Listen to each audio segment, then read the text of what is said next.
I want to take this simple 3D scene and using some Fusion compositing magic transform it into this. Now to get this final render, one thing I'm using is the Z channel and some tools that depend on Z or on depth information. So I want to take this tutorial to introduce what the Z channel is, how you can use it for 2D post-processing, and how you can use effects like depth of field and fog effects using this Z channel. This works both in DaVinci Resolve and in Fusion Standalone. Today I'm in Fusion Standalone. You can do the same thing in Resolve as well. So let's jump right in.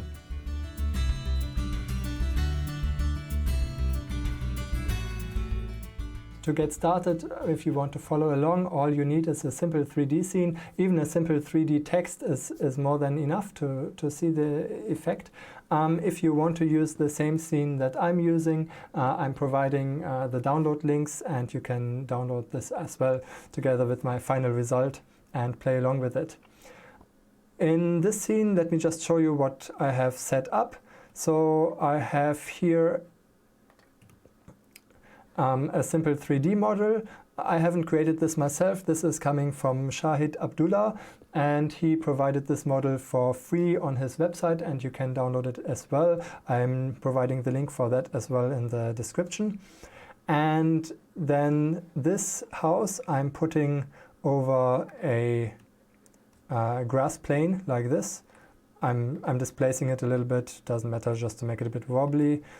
And so here I have the house over the grass plane. Then I'm using this HDRI map here, and typically you use these maps for lighting reference and lighting in 3D tools, also in Fusion. Here I'm actually just using it as a simple background, and that's all I need it for. This is also freely available and part of my download package. And you can use it. In this case, what I am doing is I'm just putting it onto a sphere. So here I just have a simple sphere. So that means that my map is just projected onto a sphere. And my scene is, the sphere is relatively big, and my scene is inside the sphere. So if I look into this, I have here my little 3D scene living inside a big sphere with the background. Then I have some lights, a little bit of ambient light, and let me turn on the light, right click, 3D options, shadows. Shadows turns out on lights as well. So lights and shadows are on now. So I have a bit of ambient light so that nothing is completely black. And I have a spotlight, which I put like on the sphere, like in the direction where the sun is on the HDRI map. So on my photograph I have the sun, I put the spotlight in the same place, so I get a shadow that looks like it is coming from the sun here. Now I have my shadow and my scene, and I have a camera as well. Here it is, 3D camera, and the camera moves a little bit like this, it moves around the house. Rendering it, and that's already my simple 3D scene. Now again, you can do the same, you can do text effects, you can do other things. As long as you have something in 3D, even some cubes or so, you should be fine. But I thought for a tutorial this looks a bit more fancy, so let's use this. So this is already my simple scene setup. Now let's talk about depth information. I'm going into my renderer node here first and turn the Z channel on. So Z is for depth. And what this channel now does is, pixel by pixel on my output renderer, it gives me an information how far this pixel or this object that the camera is capturing, how far this is away from the camera. So if my camera is here and captures the house and the ground plane and the background, then the distance from the camera lens to the house or to the background, pixel by pixel, that is the information that is captured in the Z channel. Now that I have turned it on in the renderer, you can see that down here at the screen I see now Z values, so it's -13 here. If I go towards here the house, it's -5. If I go to the foreground, here it's -3, so wherever I hover with the mouse. So this is just an additional channel, just like a color channel, but instead of color it's giving me distance from the camera to wherever I'm pointing at. I can also visualize this. Let me just put this onto the left viewer for now. And now that I have this turned on, I can use here, I have the additional Z channel here in the channel selection. I can turn it on and all I see is blank white. That is because the viewport doesn't display values by default which are out of range. So by default color values go from 0 to 1. This is now minus something. So if I want to see it, I can right click, go to options here and say show full color range. And what this does is it normalizes the display to whatever color range the channel is giving me. So in the example here, if my range goes from -13 to something -3.5, then it makes the largest value, so -3.5, it makes that completely white, and the lowest value, negative in this case, so -13, -14, this will be completely black, and in between I have a grayscale picture. So now I have a picture that shows me depth information in the scene, and this of course changes depending on my camera position. So if I go out and back, you see that the grass here is gray, and you have here this part is a bit grayer than the front of the house, and so on. So how can I use this? Now, first of all, you can use it, for example, in a merge. Let's say I want to add some smoke behind the house, for example. Just as an example, I add a merge node here. And let me just bring in some smoke that I rendered before. You can use stock effects or whatever, use the particle effects inside Fusion. This is actually from the template library, doesn't matter. I bring this into the viewer here, and let me go for a few scenes. Now I'm not tracking this and so on, I'm not putting this really into 3D, I'm just doing this on one frame in 2D to demonstrate. Let me bring this a bit up, and let's say this is supposed to be the chimney or something behind the house. Now the smoke is in front. If I now go into the depth merge, in the normal merge node here on the second tab, I can enable depth merge. And here I have foreground Z offset, and I can use this as a slider to move the smoke forward and backwards. Now I actually know where I have to put it, because if I check here my house, or if I check the Z value underneath, I see the top of my house is somewhere at -4.7. So you can now see, if you go to -4. Let's go to -4.5. Yeah, you see it's already getting behind here. And now I can really slide this back, and based on the Z value, it will move to the background. So that's a simple trick how you can, after having a 3D scene rendered, you can still use depth information to mask things out or to add elements. Even more common than adding elements is using effects for post-processing, like a blur. And there's a depth blur tool which uses the Z channel to blur dependent on the depth of the image. Let me do that instead. Let me remove this here. That was just a quick example. I go Control Spacebar for the menu and enter depth, and there is the depth blur. And if I check, here is a blur channel. This channel, I can select which channel is being used for the blur. So this channel is basically used like a mask, wherever this channel is from white to gray. But I can adjust here in which area of this channel the blur should take place. So let me exaggerate this a bit, move the blur size up to 10, so I get a strong blur. and there's a Z scale here. This is scaling my depth channel. Sometimes it's difficult to use these sliders because of the range of the Z values. So it can be anything. It depends on your 3D scene. It can go from 0 to minus 0.5, or it can go to minus 1000. It really depends on your geometry. But here, let me just put it to 1 so that it's in line with the values we see on the screen. So now it's not being scaled, and I can use a focal point where the depth blur should be minimal, or where it shouldn't be blurred, and let me just pick that. Let's say this corner here should be completely in focus.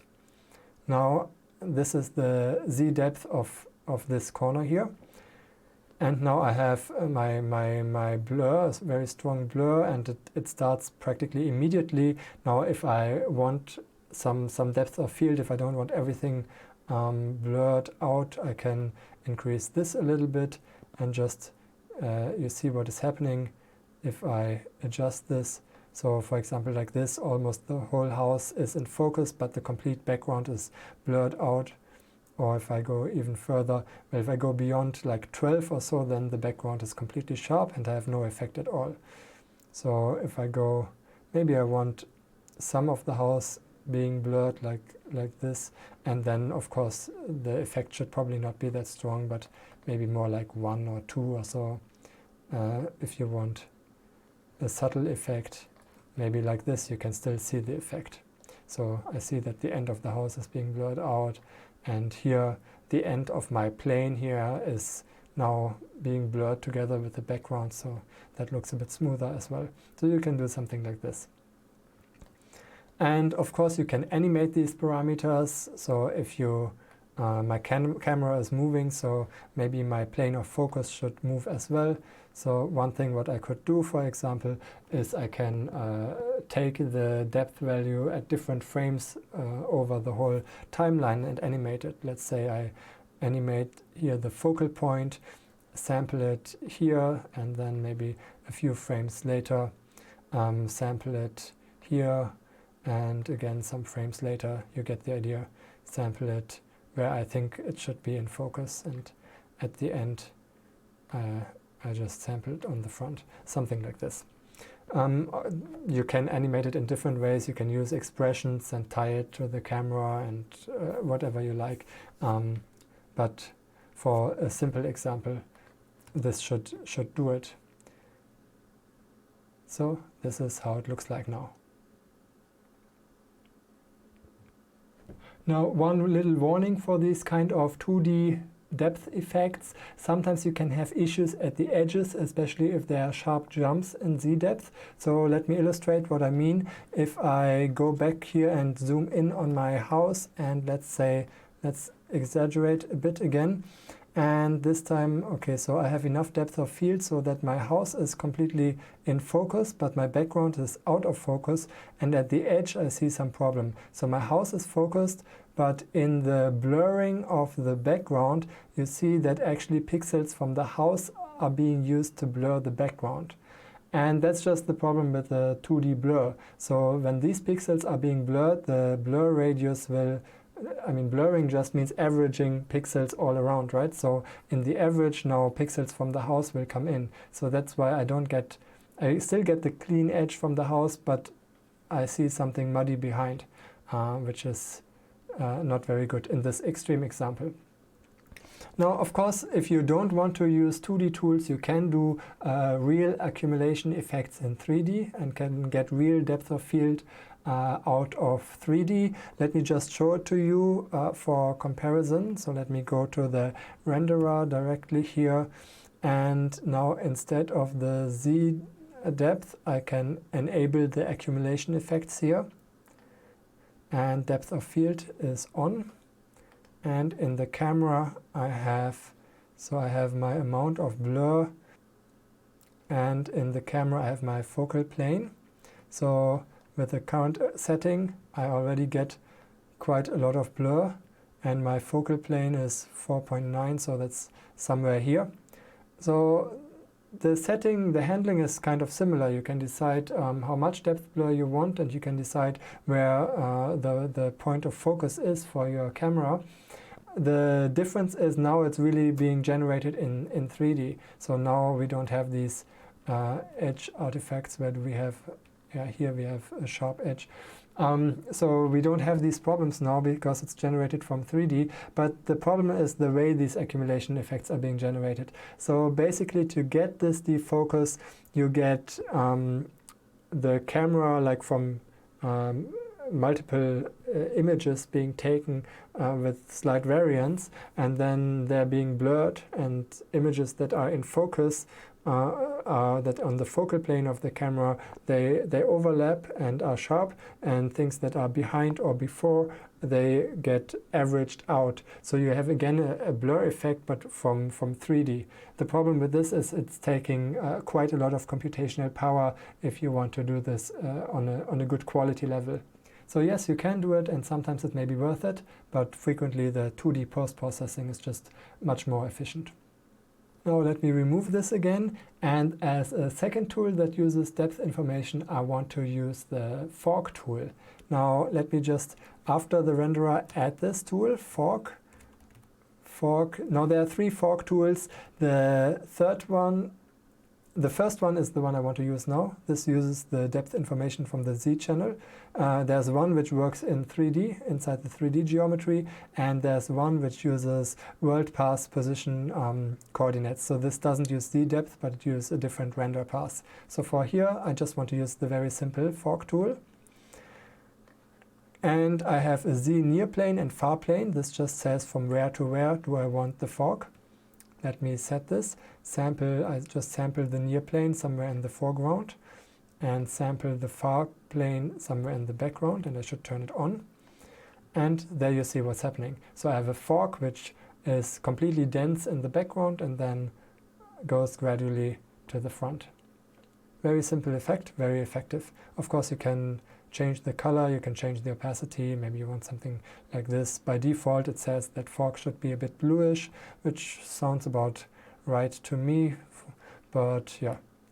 So let me just show you, just with this setting, show you how it looks like. And this is the fork renderer. Okay, so I used the Z channel to control the depth blur. I used it for the fog effect. I can actually use it to control pretty much any effect I want, because I can use the Z channel as a mask and then use this mask for whatever. If I want to select only a foreground, only a background, only the midground, for any kind of effect in Fusion, I can do this with the Z channel. Let me show you how this works. So I go back to my renderer where the Z channel is coming out. And now I have the Z channel still on the left, and I'm selecting it with a channel boolean now. What I want to do is I want to first copy it into the alpha channel, then do some color correction on the alpha channel to get it into the typical range of masks, like from 0 to 1, rather than these Z values, and then I can use this mask. So with the channel boolean, I connect the renderer, and here I copy my Z channel into the alpha. So in the channel boolean, where is it? Here there is Z buffer. It says foreground, but I think it should work. Let's see. Let me select the channel boolean and take the alpha channel, A for alpha. So I'm now in the alpha channel here. And now you see by the values at the bottom of the screen, you see that now the alpha channel is exactly the same as the Z channel. Now the range of -5, -13, so this is the wrong range. So let me fix this with a simple brightness and contrast. I add the brightness and contrast, and here I want to manipulate the alpha channel. I can turn the others off, so only the alpha channel. And my lowest range is here on the background sphere is minus 12, minus 13. My highest range is in the foreground, minus 3.7. So if I just enter this for low and high, then this means that for the low, I set my black point to the lowest value, and for high, my white point to the highest. So the regular color range from 0 to 1 is being mapped to these values. So if I put minus, let's say minus 12 or minus 13, for the background here for low, and for high minus 3.5 for what I had in the foreground. And let me put this into the viewer. Now I have my alpha channel remapped to basically the 0 to 1 range, which is in the visible range. And with this low and high, I basically get now sliders which determine black and white, or well, what is foreground, what is background. So if I bring the low up, you see that the background gets darker and darker and gets black. And I have now a slider here where I can move from foreground and include more and more of the background. And the other way around, with the high slider, I decide where the white point is, which is at the moment in the foreground. And if I bring it further back, then I get solid white. I get a line of solid white which moves further into the background, and my area between foreground and background, the semi-transparent area of the alpha channel here gets shorter. So let me bring that back to the foreground, and now I can use this like any other mask. Let me just use a color corrector to demonstrate. I just add a color corrector to my renderer and put this here in the view. Let me turn on color, and I put the brightness and contrast on the left just so we see what's happening. Let me connect this now to the mask input of the color corrector. So I use this to mask the color corrector. And now let's say I want to brighten up the foreground. I can just increase the gamma here. And you see, let me just do it very visible. So you see I'm lighting up the scene, but only in the foreground. The background stays untouched. And I can again go back here and control how far back I want to go, and I have a very good control like this. So you can select the foreground with this. If I invert the mask, then I can select the background with this. With a bit of subtraction, I can come up with something that selects the midground or select some stripe that goes forth and back. So you can really have some depth control in a simple mask like this. Okay, this was it for the Z channel. There's more that you can do with this and with other render passes, and the next topic I want to tackle on this will be ambient occlusion, where you can create nice shadows in 2D, and this will be a nice topic for next week. Thanks for watching, see you then.